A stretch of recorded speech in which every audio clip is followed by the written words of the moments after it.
Seated in Sukhasana this morning, and you can use a block if you want to make yourself comfortable. Do make yourself comfortable. So if you really find Sukhasana, first leg, not comfortable, then kneel or sit with your legs out. I'm going to put a block under me because I know that makes my spine sit up a little bit more because I'm on my sit bones better. And then make sure you do feel that. You want to feel that your sit bones are really grounded. Have a little rock around and make sure they feel connected. Move forward and back on them and see if you can find the center point, because often we're hanging off the edge of either front or back. And that's why sitting on a block right at the edge of it on your sit bones helps if your thighs tend to turn inwards like mine do. So if they don't naturally fall out, this gives you space in your pelvic area and your hip joints for your thighs to fall out and settle a little bit more, and you get a bit more inner thigh stretch as well that way. So it might be worth, even if you can touch the ground with your knees when you sit cross-legged, if your thighs naturally fall out in your hip joints, try sitting on a block and see if it gives you a different experience. It's always good to try these things. However, having said that, our theme this morning is repetition. So repetition's a good thing.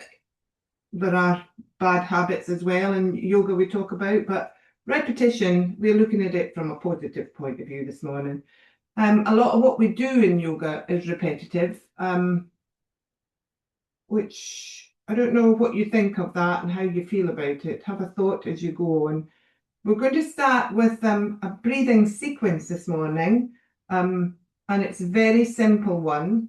But we're just sitting cross-legged. It's only moving our arms up and down to different parts of our body. So as I say it, it's a bit like Simon says, it's that kind of thing. So when you're ready, settle into wherever you found yourself sitting, however you found yourself sitting. Doesn't need to be repetitive, that part. It might be today you don't want to sit like that. But find your spine and lift out of your pelvis wherever you are. Find that length and space in your spine up to your crown before we move through the shoulder girdle.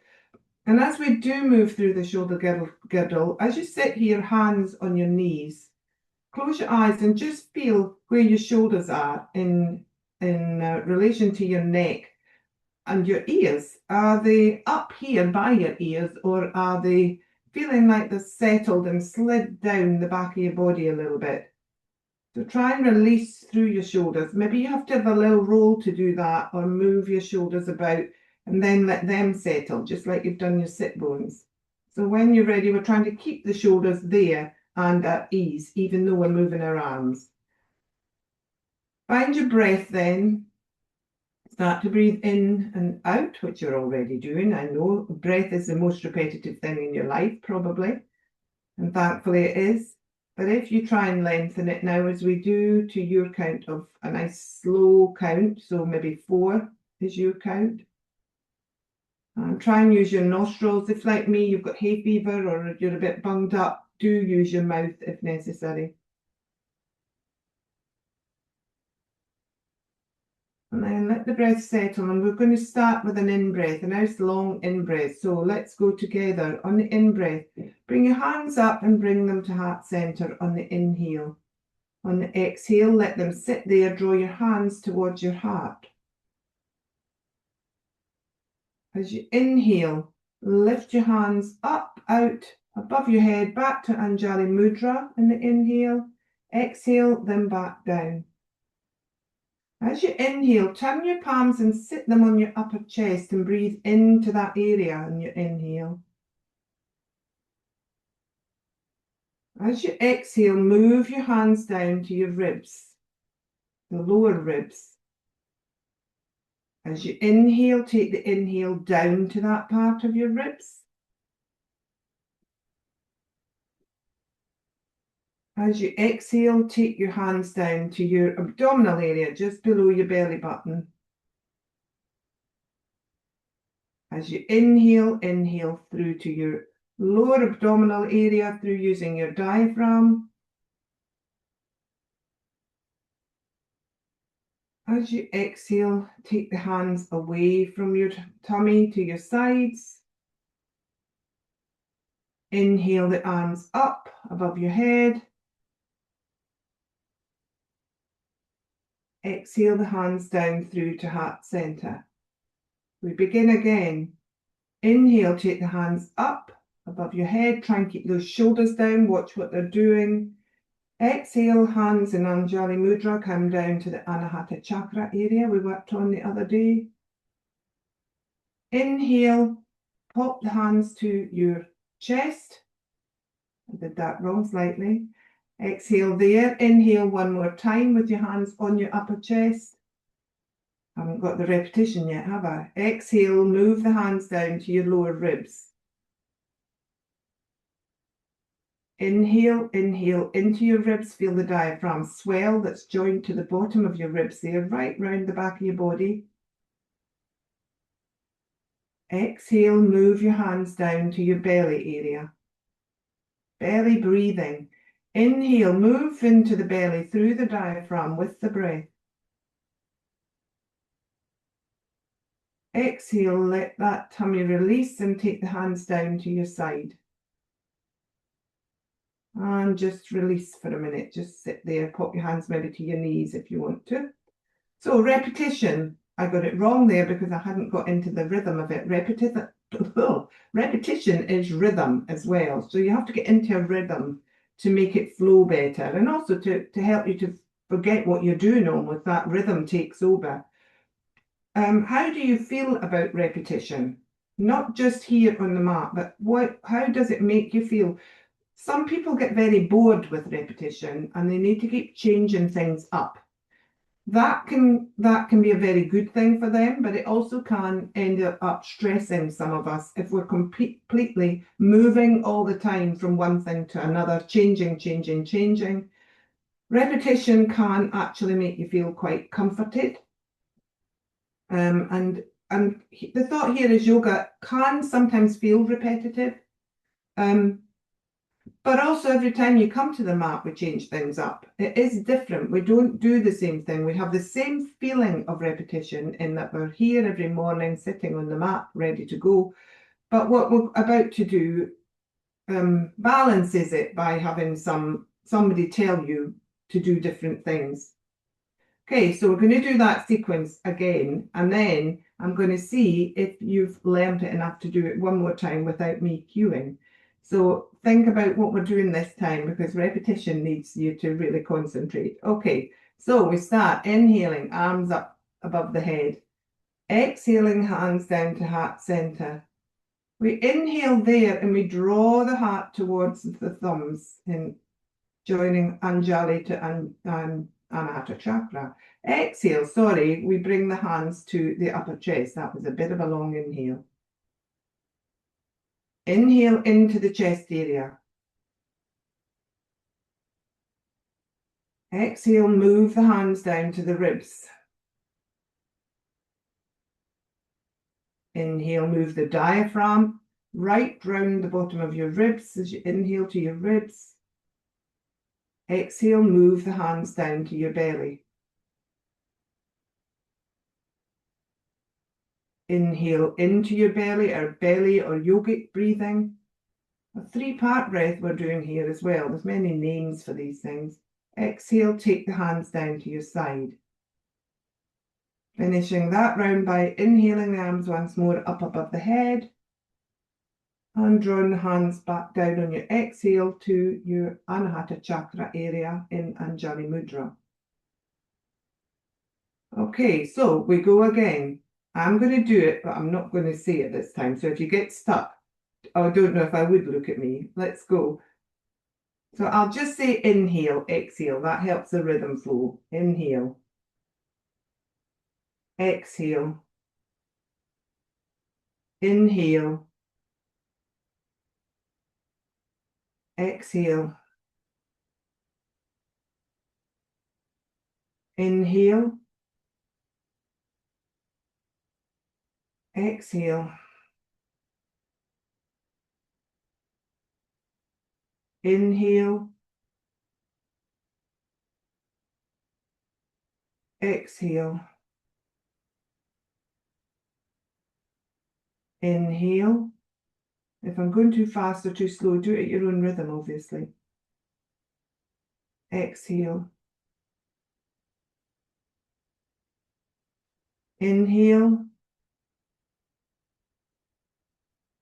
Exhale. You should have come to the end of that round. So if you did or you didn't matter. It was just to show that we do learn by repetition. So if we'd done that another 3 times, you'd have had it like that. It's a very simple sequence, a very ABC thing. But it was just to show that it's great for our memory, apart from anything else, to do repetitive things. We learn. So something's new, but after 3 or 4 goes, it becomes repetitive. How you look at that then is different for everybody. Okay, so you can come off your block if you want to. We're going to stay in cross legs, but I would change them up if I were you and cross it the other way. Going to do one more little sequence in cross legs. If you need to stretch your legs out at any point and just release anything that's got contained in your hip joints there, you're sitting in the same position. Okay, so same sort of idea, this one, and challenging your memory, but we'll do it once and then see if you can do it the second time on your own. Okay, clasp our hands in front of us. Very simple movements here. So clasped hands in front of us. Inhale as your hands are at heart center. As you exhale, move the hands away by turning the palms outwards and roll into your cat back. So it's moving and extending into cat is the first move. We're then going to lift up on the inhale into cow up above our head, arms extended still, or you can drop them down if it's more comfortable. As you exhale anyway, we're going to drop them back down to our knees and hold them on our knees. And then we're going to take some Sufi rolls to your right. So right first of all. So roll round your hips, basically hands still on knees. All we're doing is letting our shoulders lead us through this roll. You should feel it in your lower back. Don't go too far. If you do, use your tummy muscles a little bit to hold on there. But we're rolling through the hip joints by using the shoulder joints to move them. And then come to a standstill in neutral spine. Inhale. As you exhale, just gently fold over your legs. So you can go straight ahead here and extended, or you can roll down into a cat back. And then just take a couple of breaths here. So feeling that stretch. Where are you feeling the stretch? Our repetition in yoga is that we look inwards to ourselves and we check ourselves over. It's a good thing. It's a good thing to repeat that and do that regularly. You never know what you can find. Okay, so then inhale back up, hands back to the knees, and take those Sufi rolls in the opposite direction. So starting towards your left this time in my case. I think that's what I cued the last time. So maybe you find this side stiffer in this direction. Maybe it's not quite as normal for you to feel to move in this direction. See if it feels different. Come back to neutral spine. Take your hands then behind you, rolling your shoulders backwards one at a time. Just pop your hands on the floor as your support. Take your legs out in front of you. Place them into Baddha Konasana. So feet together, soles of the feet together. And then just inhale and roll your heart forward and come into Kinky Cobbler, I think this one's technically called now, and hold for a few breaths here. So don't throw your head back. Keep your chin engaged because you don't want to crunch the back of your neck here, but really feel as if you're lifting the spine out of your pelvis, almost taking your hips off the floor, that feeling, using your hands to propel yourself upwards, drawing your shoulder blades together a little bit more just to open your heart a little bit more. One more breath. And as you exhale, rolling back down to seated. Okay, so back to the beginning of that one. That one was a very simple one, only about 4 or 5 moves. But can you remember where to stop and where to start? And which direction to go? Okay, we'll do this. I'll do it, and then I'll wait a couple of seconds if anybody needs to catch up. So we start with hands clasped towards our heart. We inhale there, draw ourselves up out of our pelvis. As we exhale, we start the movements. So see if you can remember, or if you can't, just watch me.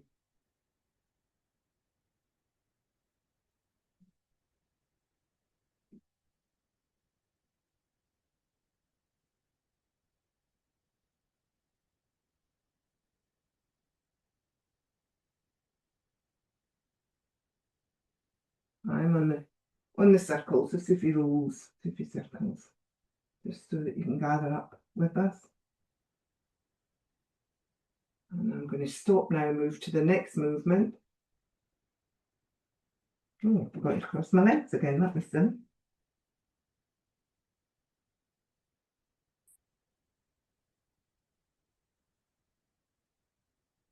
I'm about to move up for the next set of rolls. Don't forget your direction, see what happened there.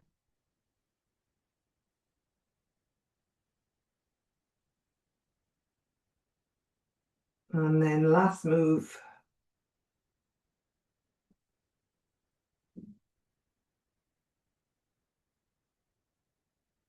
Enjoy that stretch. Couple of breaths. And then release when you're ready. Should all be roughly at the end. Very simple set of movements there. Things that we use all the time. Should feel it a little bit in your hips and lower back, that sort of movement. We did our shoulders at the start here. This is our hips, we've just warmed up. The thing I noticed about that was because I was repeating something, I was able to notice something else because the rhythm had come into the movement, and I realised I hadn't undone my legs from Baddha Konasana halfway through. So repetition is good from that point of view, that it helps us to notice other things that are going wrong. Okay, let's come over onto our all fours and take a bit of a cat-cow stretch here. It's very repetitive, this one. We do it virtually every class.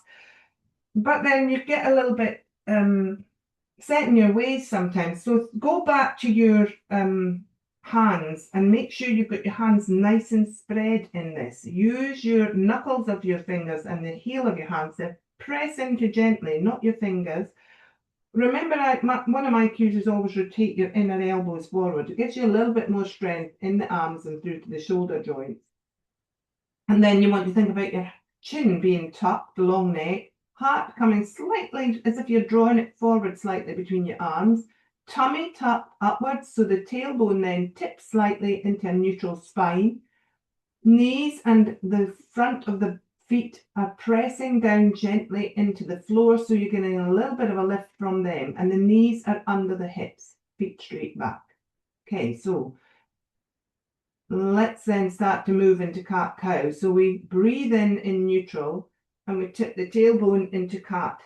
So we roll up from the tailbone up and allow the head to roll and look backwards. Inhaling, moving forward into cow.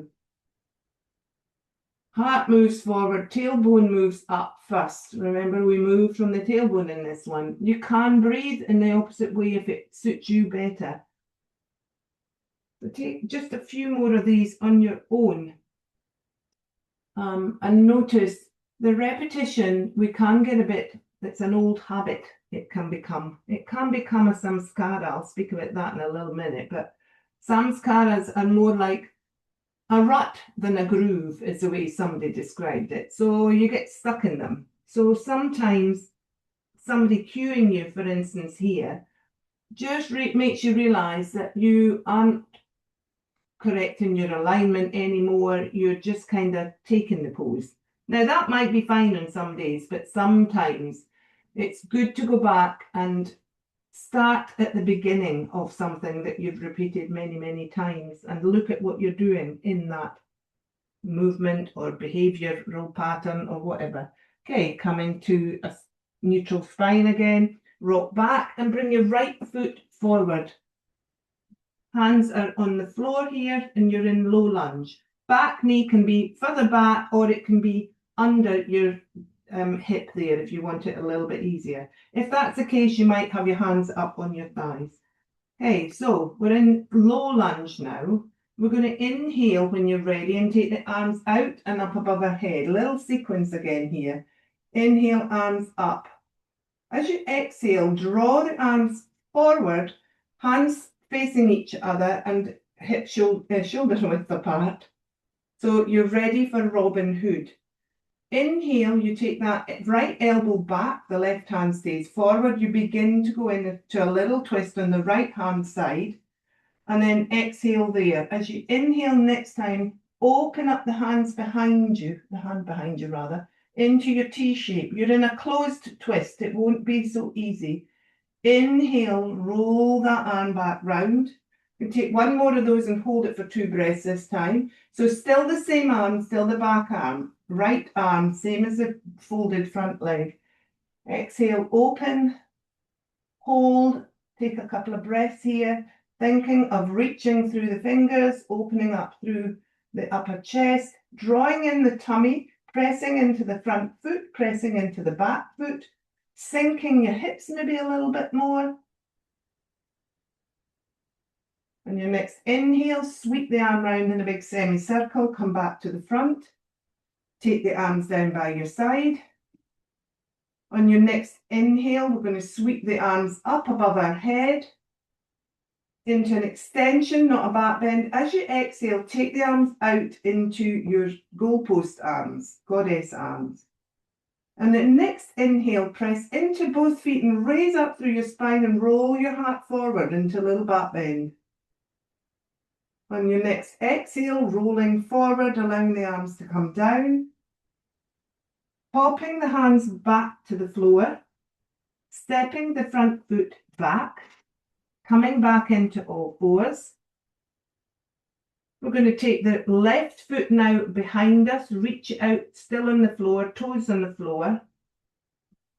Both hands can stay on the floor here, or you can take your right hand forward, fingers on the floor. When you're ready, we're going to inhale either leg only or both arm and leg up at the hip and the shoulder creases. Hold there and reach. So reaching forward with your right middle finger, reaching back with the sole of your left foot, which is flexed. See if you can lift your foot up a little bit more so it's in line with your hip. Try and keep your hips square, facing the floor. And then draw them back in slowly, back to all fours. Take your right leg then and take it off the mat. So you're rotating your right leg round and we're coming into gate pose here. So you're rolling round then to open up the front body. Now, I should have had you ready for this with your block. If your block's handy, you can use your block here if you want to, at either height, tall or second height. You can stay up and hold your waist here if you want to. Pardon me. But if you can reach the floor, that's fine too.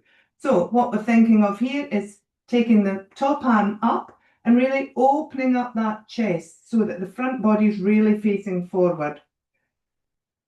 And then if you can and you want to, flex the left foot, the extended leg, and lift that leg up to hip height.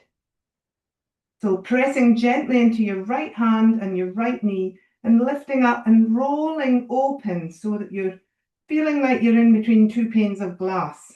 Head can look down if the neck's very heavy, or the head's very heavy rather. And then release slowly back down to the floor. Come back into all fours. Sit back then, take a rest in child's pose. Have a little rest. So, could you see the repetition that we just did there? So we've just repeated the standing sequence that we did virtually in the class on Tuesday. If you weren't at the class, then I apologise. You haven't repeated it, but you now need to go back and repeat it in the other way. Much harder on Tuesday because we did it in high lunge and in a slightly different order, and we did it much more repetitively. But we've just repeated it in a different way. So repetition is good, but stuck in that rut is not, the samskaras. So sometimes just changing up what you're doing a little bit can make it a little bit easier for you, or can make it a little bit more interesting, and can do other things for you. This is a metaphor. All that we do in the mat is a metaphor for our life. So in yoga, we also use repetition, remember, to balance both sides of the body. So you've got to come up and do that again on the left-hand side. So coming back up then to all fours. Find your own cues. Have your brick ready this time.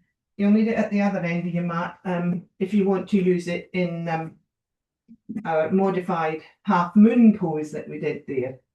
Okay, so in all fours, find your cues and your alignment cues. Find your breath. Inhale. As you exhale, rock back. Bring your left foot forward. I'm going to turn around and do it the other way. Bring your left foot forward. So you've got left foot forward in low lunge. Inhale, we're taking the arms up above the head and extending. Exhale, take the arms down.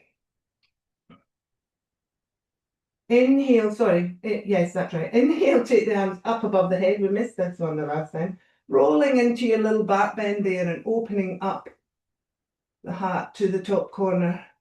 As you exhale, bring the hands down in front of you, parallel to each other at shoulder height.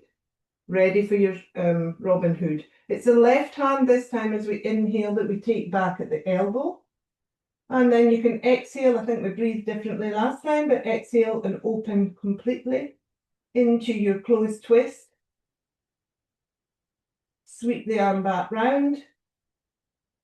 And the inhale, come back to the beginning. We do that one more time. Exhale, we're taking that left elbow back. The right arm stays forward, doesn't move at all in this.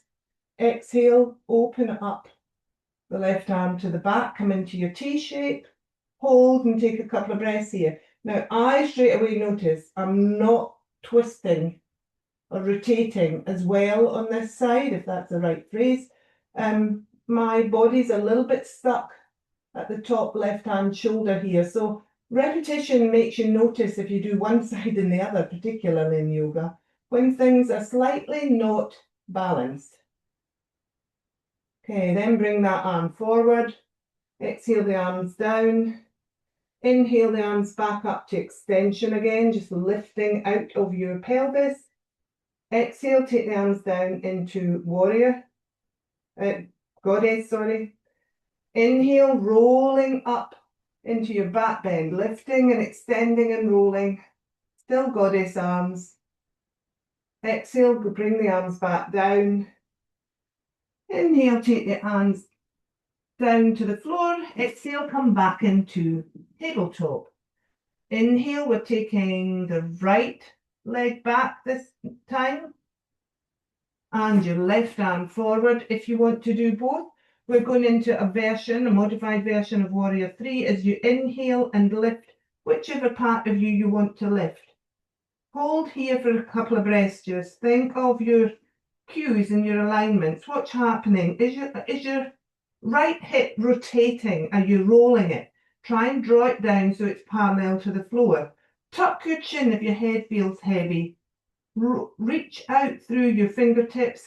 Allow your shoulder to move backwards down your body then if you can. So it's a two-way movement that there. You're containing your core, but you're reaching through your arm.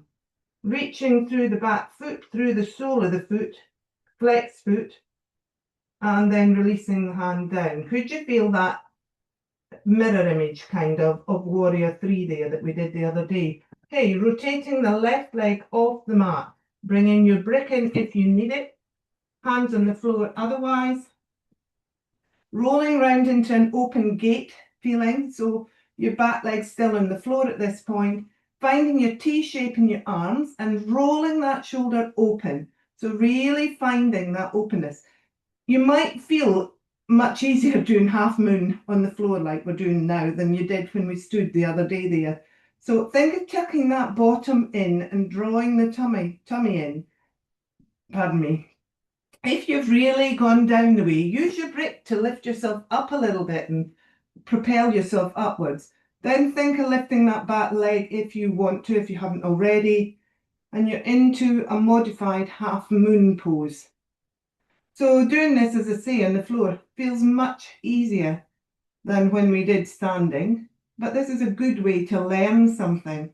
If we repeat this several times, then we'd be we'd find it much easier to get into it standing. Okay, drop that back leg if you haven't already. Bring yourself down, come down into child's pose. Take another couple of breaths here. Stretch out, or keep your elbows under your shoulders if you feel you want to just release, or maybe even sweep your hands round to your feet in child's pose. Maybe you need the brick under your head. Just try and release a little bit into this, let go a bit. For those that were there the other day question, which pose did we not repeat a version of there? And the answer is triangle. So give yourself a pat in the back if you said that one to you in your head.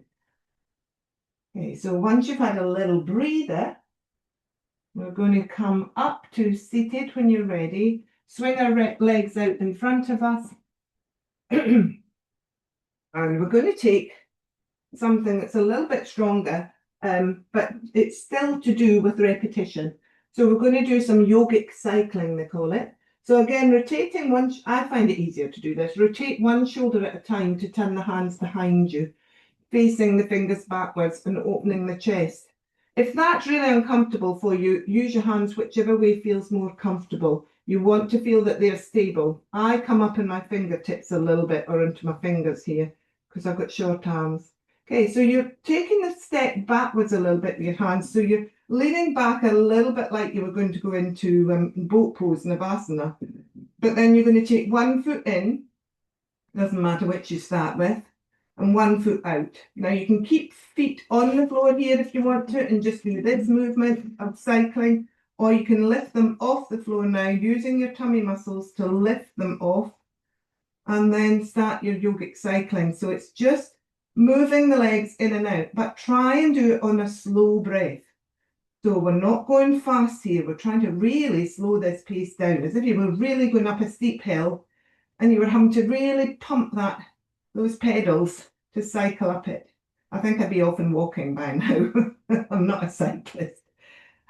Anyway, that's for Lorna's family. Okay, so as you do this, notice what's happening with this repetition. Are you finding that you're doing things to make it easier? Maybe you're changing your hand position.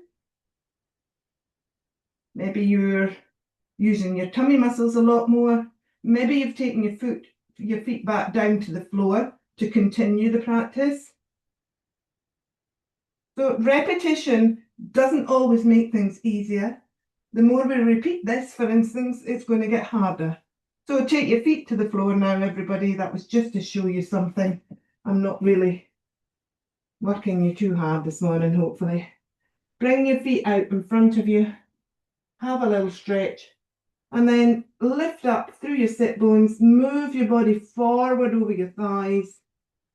And then allow your head to roll down into forward fold. So if this is very strong in the back of your knees, bring your knees in a little bit, bend them and allow your forward fold to happen that way. You don't need your legs straight out. If you want a bit of a stretch through your legs, then you might enjoy it more with the legs extended. And just breathe. So as I say, repetition isn't always the easiest way to go. Again, a metaphor for life. It actually sometimes gets harder if things become too routine or too normalized, if that's the word. It can become harder to get up in the morning to think of doing those same old things again. So change is sometimes needed. Repetition isn't always good.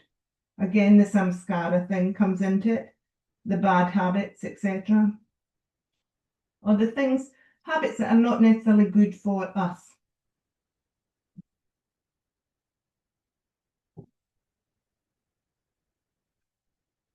Okay, so then rolling back up from that and taking the counter pose of that, we'll rotate our wrists round to the back again, and then bring our knees into the floor, and then just lift your heart up and roll open through your collarbones.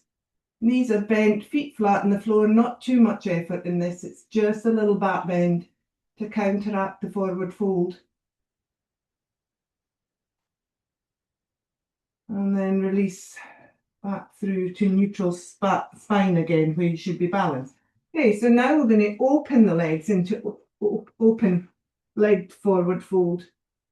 And instead of going straight to the centre, we're going to go to the left and the right here in our forward folds. So find your extension again, and then rotate through from your tailbone, rotate towards your left leg. So just the body moving round. The feet are extended, they can be bent. Try and flex the feet if you can. Sorry, the legs are extended or bent, and flex the feet. So you're facing your left leg now. Inhale tall, same as we did in the forward fold. Reach your heart forward towards your shins as you move over. Should feel a bit of an extension through your inner thigh and your right leg here. Try and keep that right hip attached to the floor as well. And then allow your body to round down over your left leg. So you reach first to extend the spine and give yourself space then to allow it to round forward. You might want to use your hands on your legs here. You might want to bend your knee. You might want to put a brick there even to rest your head on. We're going to count to 10 here. So it doesn't need to be 10 breaths that are 1, 2, 3, 4, or we'll be here for a long time. Just counting to 10 in your head, forgetting your breath for a minute. But don't go too fast, nice and slow. Give yourself some time in this stretch. It's a nice stretch. And then bringing yourself back up to release a little bit in neutral spine, rotate toward your right leg, same thing, bend knees, use bricks, whatever, but keep that foot flex if you can, folding the heart forward with extended spine to start, keeping that left hip down, and then rolling forward into your forward fold on the right hand side. So this time count down from 10. So counting, again, one of our first learned repetitions, which then becomes second nature. You will never forget how to count, I don't think. And so, you could do this literally with your eyes closed, folded over your leg. You could count to 10 up and down without thinking too much, because it's a learned behavior, but it's something you'd learned from a very small child. It's ingrained in there. Repetition can ingrain things, and that's when the samskara side of it comes in. Sometimes it's not good to get too ingrained in it all. It becomes a rut, it becomes a bad habit. So coming back out of that, and then we're going to draw our legs together and come down slowly onto the mat, onto your back.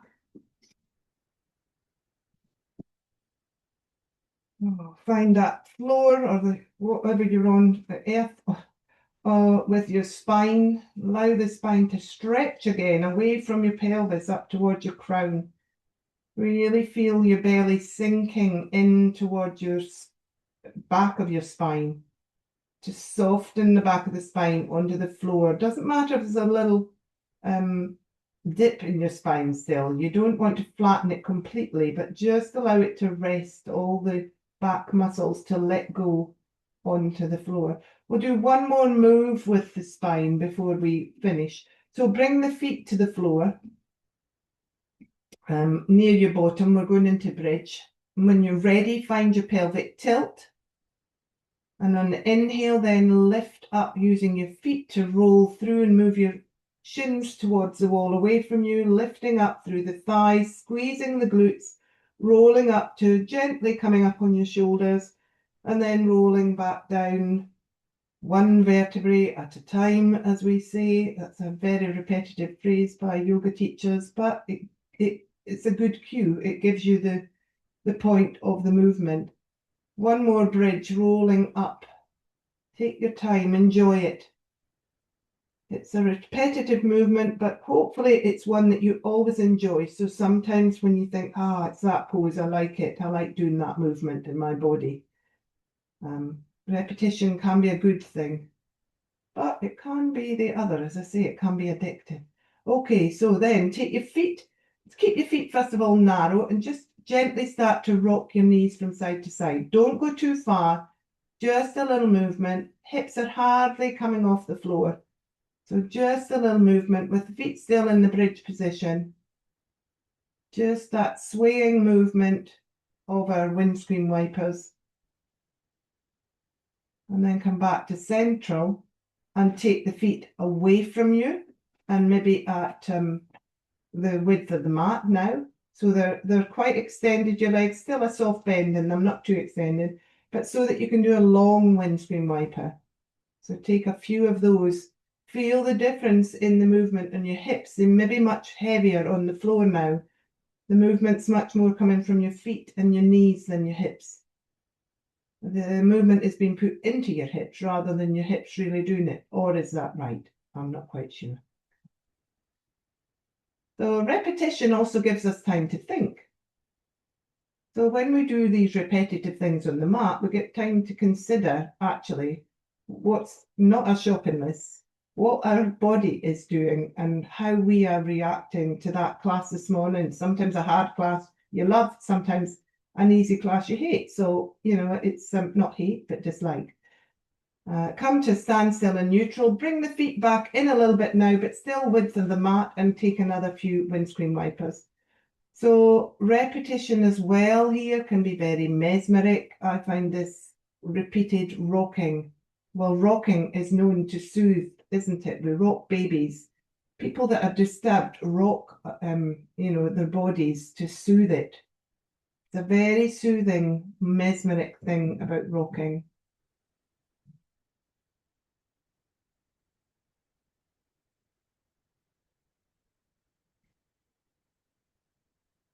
And then come back to neutral. And we're just going to, for a minute, take ourselves into Jatari Pavriti, which is side bit, legs to the side here. So inhale and take your knees in one at a time into your belly. So knees can, or you can keep your feet on the floor actually if you want to here. All we're going to do is inhale and exhale the legs over. Use a brick or a cushion if you want to rest them. Legs are stacked on top of each other. If you find that then really lifts your right hand shoulder, I've gone to the left. So if your opposite shoulder lifts, let your legs go a little bit, stretch them out a little bit, see if you can ease that shoulder. Maybe even let that top hip rock back slightly so that your knees aren't stacked, and just let your shoulder rest on the floor.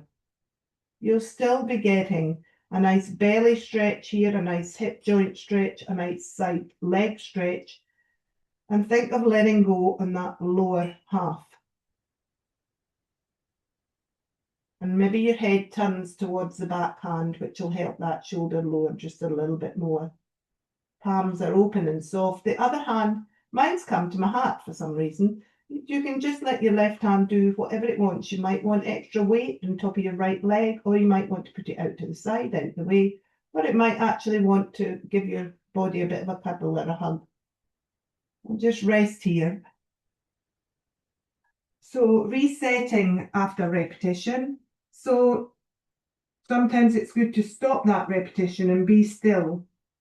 And again, it goes back to those samskaras. It stops us becoming too addictive to something if we stop and look at what we're doing. If we're damaging our body, if it's not good for us, even people who take up running, for instance, or any exercise, that is very good for the body, but then it can become very addictive. It can actually physically harm the body sometimes by causing injuries. And they still don't listen and they continue on. That's when it changes from good repetition and healthy habits to going into a rut and damaging yourself and becoming addicted to something, and the bad connotations of the habit appear. So anyway, let's just finish. I'm going to read half here and half on the other side of this poem to finish. And it's one that we all love. It's a repetition, and I'm not not apologising for it. It's She Let Go by Sapphire Rose. So she let go without a thought or a word. She let go. She let go of the fear. She let go of the judgments. She let go of the confluence of opinions swarming around her head. She let go of the committee of indecision within her.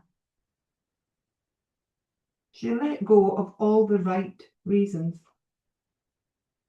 Wholly and completely, without hesitation or worry, she just let go. She didn't ask anyone for their advice.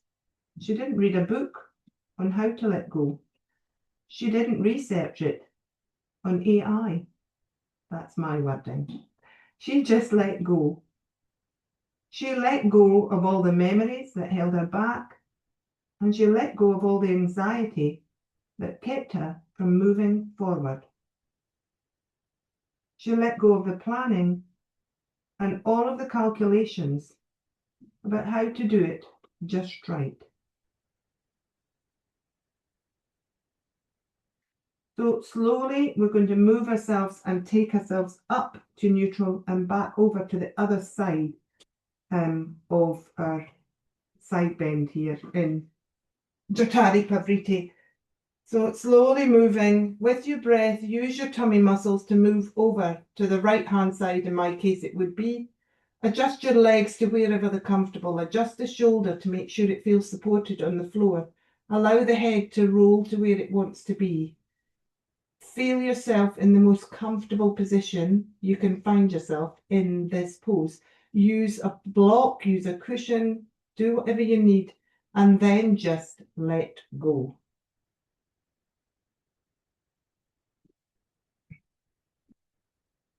So to continue, she didn't promise to let go. She didn't journal about it. She didn't write the projected date in her calendar. She made no public announcement or put no ad in the paper. She didn't check the weather report or read her daily horoscope. She just let go.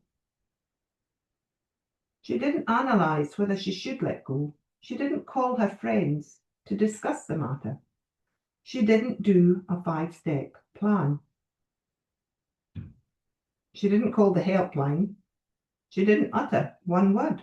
She just let go. There was no one around when it happened. There was no applause, no congratulations. No one thanked her or praised her. No one noticed a thing, like a leaf falling from a tree. She just let go. There was no effort. There was no struggle. It wasn't good and it wasn't bad. It was what it was, and it is just that. And in the space of letting go, she let it all be. A small smile then came over her face, and a light breeze blew through her. And the sun and the moon shone forevermore.